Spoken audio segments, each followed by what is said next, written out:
My girlfriend told me she needed to resize my grandmother's ring, then sold it for $6,000 to fund her luxury vacation to Cancun. So I posted the security footage of her at the pawn shop on social media and watched her entire world collapse. I am Brandon, 28, a software engineer in Denver. 2 years ago, I thought I had found my soulmate in Ashley, 26, a marketing coordinator who seemed to understand the importance of family and traditions. My grandmother's ring was the one thing I treasured most in this world. A 1940s white gold band with diamonds that survived the Great Depression, World War II, and 3 generations of love stories. When my grandmother died during my sophomore year of college, that ring became my connection to her memory and the symbol of everything I hoped to build with the right person. Ashley knew this story. She had held the ring with tears in her eyes, talking about how honored she would be to wear something with such beautiful history. 3 months ago, Ashley approached me with what seemed like a reasonable request. "Honey, your grandmother's ring is gorgeous, but it is way too big for me. Can I take it to get it resized? I want it to fit perfectly when you propose." Part of me hesitated.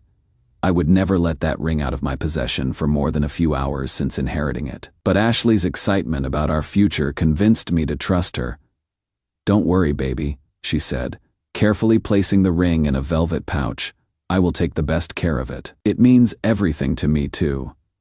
For the first 6 weeks, Ashley fed me detailed updates about the complex vintage setting requiring special restoration techniques. She painted elaborate pictures of the careful work being done, the extra time needed to preserve the ring's historical integrity. I trusted completely and focused on other wedding plans while she handled the ring situation. Then 3 weeks ago, Ashley announced she was taking a girls' trip to Cancun with her friend Tiffany. "Just a quick getaway before wedding planning gets crazy," she said. I was surprised since we had been talking about money being tight, but she assured me Tiffany had gotten a great deal on a package trip. Ashley's Instagram account was public, and the posts started flooding in immediately. Photos of luxury resort pools, expensive beachfront dinners, designer shopping sprees. My brother Marcus, who follows both of us, started sending me screenshots with increasingly concerned messages. "Dude, this doesn't look like a budget package deal."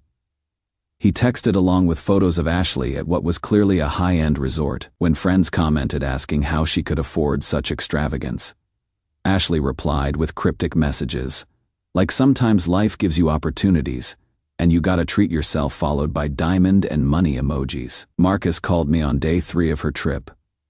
"Brandon, I hate to say this, but something's not adding up. Check the timeline." "Check the timeline, when did she take this?" That conversation shattered my comfortable trust. I realized Ashley had been lying about the ring's status for weeks while secretly planning this expensive getaway. I called every jewelry store in our area. None had any record of Ashley or my grandmother's ring. I checked our shared accounts and found a mysterious $6,000 cash withdrawal from her personal account the day before her departure, but no jewelry store charges anywhere. My hands were shaking as I texted Ashley, "Where exactly did you take my grandmother's ring?" Her response came hours later, "Still at the jeweler." Why? But Tiffany's Instagram story from that same day contradicted everything. "Thanks, Ashley, for this amazing trip. Your treat." I had a spare key to Ashley's car from when we had been helping each other with errands. Desperate for answers, I searched through her glove compartment and center console, looking for any paperwork that might explain her sudden wealth. That is where I found it. A receipt from Dave's pawn shop dated a week before her departure. My grandmother's ring, described in painful detail, sold for $6,000 cash. I drove to the pawn shop immediately. Dave, the owner, remembered her clearly. Pretty girl, said it was her grandmother's ring, and she needed quick cash for a family emergency. I felt bad buying it, but she seemed desperate. The security footage confirmed my worst fears. Ashley, alone, selling my family's most treasured heirloom, like it was just another piece of jewelry. When I called her that evening to confront her, Ashley's response revealed exactly who I had been sharing my life with for 2 years. Update 1. Sorry for the delayed update.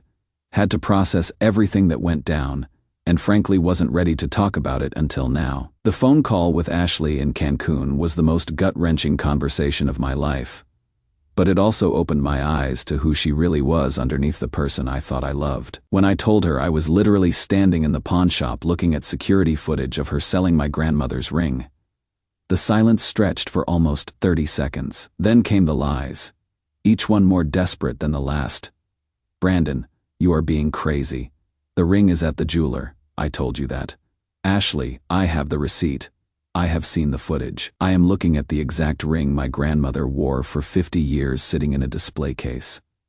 That is when her story started changing rapidly. First, she claimed someone must have stolen the ring from the jeweler and sold it.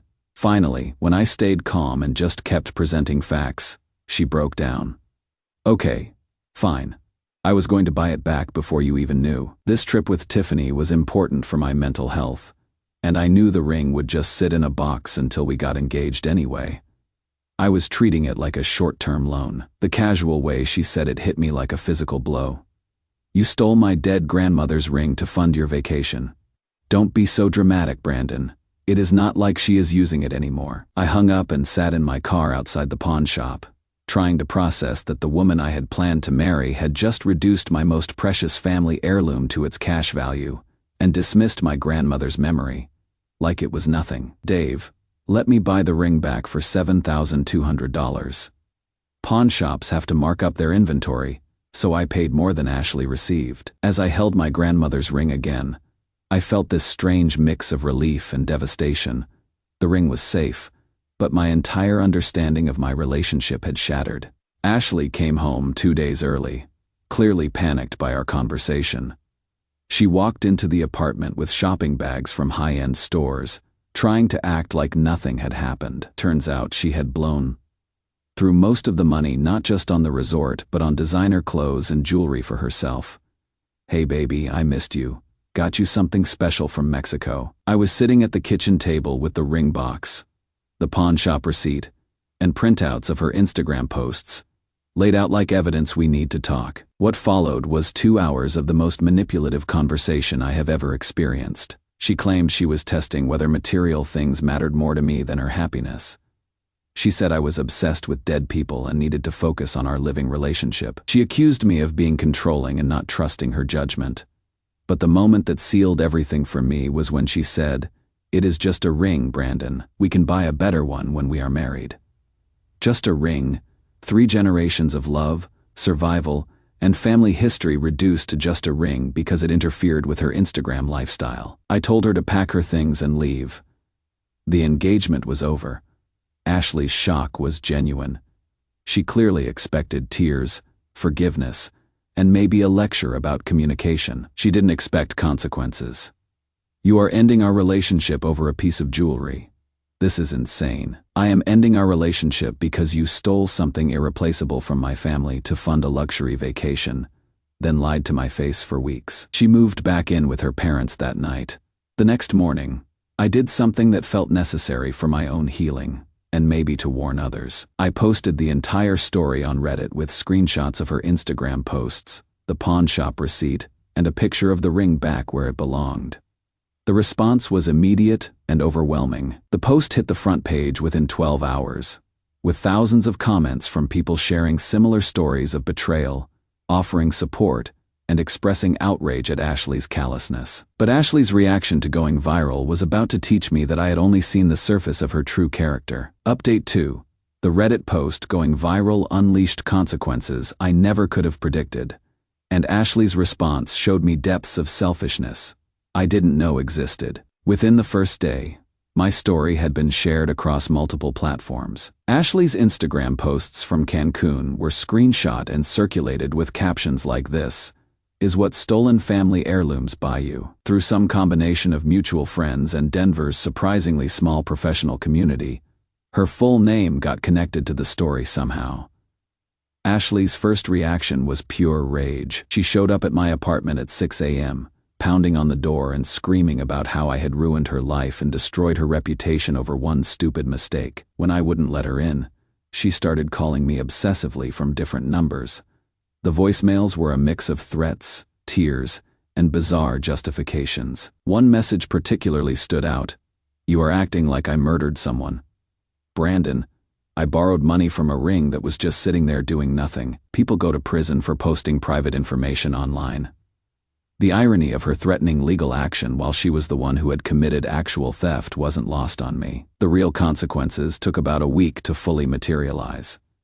Ashley worked at a boutique marketing firm that prided itself on authentic brand storytelling and ethical business practices. When the viral story reached her colleagues and clients through Denver's interconnected professional networks, her situation became untenable. My brother Marcus, who follows local business news, told me that Ashley's firm had received concerns from several clients about being associated with someone who had stolen family heirlooms for vacation money. In marketing, personal reputation directly impacts professional credibility, especially when your job involves building trust with clients. After a week of internal discussions and what Marcus heard was a pretty uncomfortable HR investigation, Ashley was let go. The firm cited irreconcilable differences in company values and concerns about judgment and ethical standards.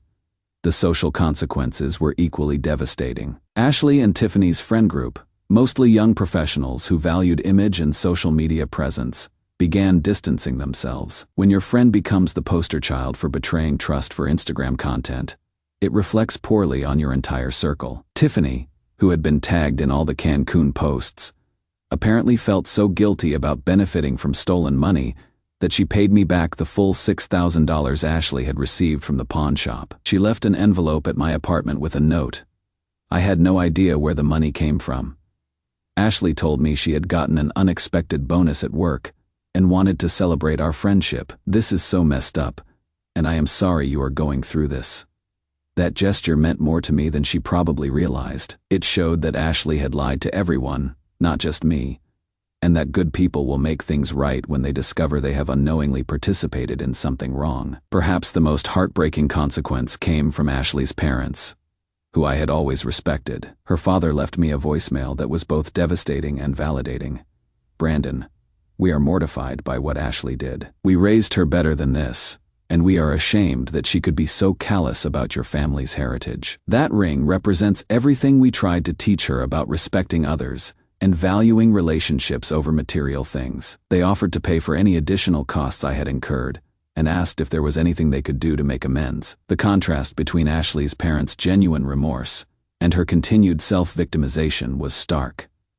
Ashley's attempts at damage control became increasingly desperate. She created new social media accounts, claiming she was the victim of an online harassment campaign and that I had weaponized the internet against her. She posted long explanations about how the ring situation was a misunderstanding and that she had always intended to buy it back. But her own Instagram posts from Cancun, still cached in screenshots across the internet, told a different story. The captions about treating yourself and life giving you opportunities with money and diamond emojis made her current victim narrative impossible to believe. Ashley somehow got my work email and sent me a long message about how she had learned and grown from this experience and wanted to rebuild our trust through couples therapy. "I realize now that the ring meant more to you than I understood," she wrote. "I am willing to work on better communication and sensitivity to family traditions. We can get through this together." The complete inability to grasp that stealing and lying weren't communication problems, but character revelations showed me how right I had been to end things. Meanwhile, something unexpected was happening.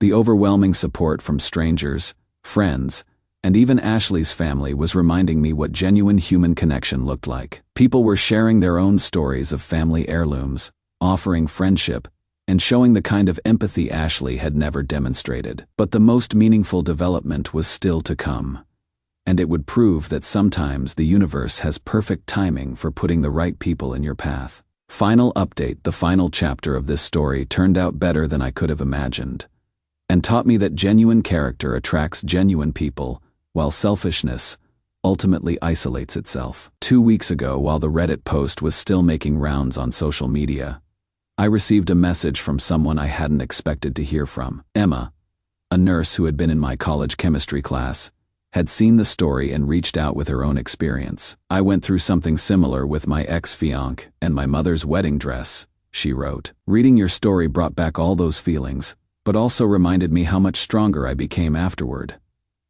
Would you like to get coffee and commiserate about dodged bullets?" Emma and I had been friendly in college, but lost touch after graduation. She had always been kind, thoughtful, and had this way of making everyone around her feel valued. Coffee turned into dinner, which turned into long conversations about family, values, and what we had learned about relationships through painful experiences. When I showed Emma my grandmother's ring and told her its full history, her reaction was everything Ashley's should have been. She listened with genuine interest, asked thoughtful questions about my grandmother's life, and understood instinctively why that ring represented more than just jewelry. The fact that your grandmother wore this through the Depression and World War II, that it connected 3 generations of love stories, that is irreplaceable, Emma said. Anyone who could reduce that to cash value for a vacation is someone who fundamentally doesn't understand what really matters in life. 3 months later, Emma and I are building something beautiful together. She has met my parents, heard all my grandmother's stories, and treats that ring with the reverence it deserves. Last week, she brought her own family heirlooms to show me. Her great-grandfather's pocket watch and her grandmother's recipe collection, handwritten and passed down through 4 generations. These things connect us to who we came from, she said. Where Ashley saw dollar signs, Emma sees history. Where Ashley felt entitled to dispose of my family's treasures, Emma feels honored to be trusted with them. Ashley's situation continued to deteriorate in ways that felt almost cosmically appropriate.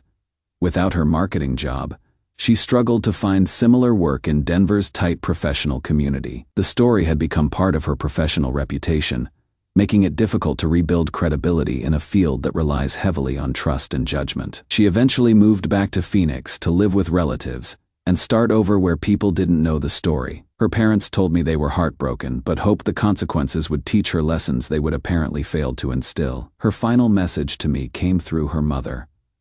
Ashley wanted me to tell you that she is sorry and hopes you can forgive her someday. Even her apology came through someone else, showing she still couldn't take full responsibility for her actions. Forgiveness, I have learned, doesn't require maintaining space in your life for people who have shown you their true character. I forgive Ashley for my own peace, but I am grateful every day that she revealed who she really was before we made bigger commitments. The ring sits in its proper place now, waiting for the right moment with the right person. Emma and I aren't rushing toward engagement, but we are building something solid based on mutual respect, shared values, and genuine appreciation for what really matters in life. Last month, Emma helped me research my grandmother's full history, and we discovered stories I had never known. We spent an evening going through old photo albums with my parents, learning about the ring's journey through decades of family celebrations, challenges, and triumphs. Your grandmother would be so happy to know her ring is safe with people who understand its real value, Emma said. And I knew she was right. The viral Reddit post eventually faded from public attention, but the lessons remained. I learned that trust, once broken through calculated betrayal, cannot be rebuilt with therapy or promises. I learned that character reveals itself under pressure, and that someone willing to steal from family for Instagram content will always choose image over integrity. Most importantly, I learned that protecting what matters most to you isn't selfishness. It is wisdom. My grandmother's ring survived the Great Depression and World War II, but it almost didn't survive modern social media culture and one person's entitlement. Now it is back where it belongs, with someone who understands that some things truly are irreplaceable, and that love means protecting what is precious to the people you care about. Ashley taught me what I couldn't accept in a partner. Emma is teaching me what is possible when you find someone whose values align with your own. Sometimes the worst betrayals lead to the best discoveries about who you really are and what you truly deserve. Edit. For everyone asking about Emma, we are taking things slow, but building something beautiful. She says hi to everyone who has been following along, and thanks you for the support. Edit 2. The ring is safely locked away until the right moment. When that time comes, it will go to someone who understands that family heirlooms are meant to be cherished, not monetized.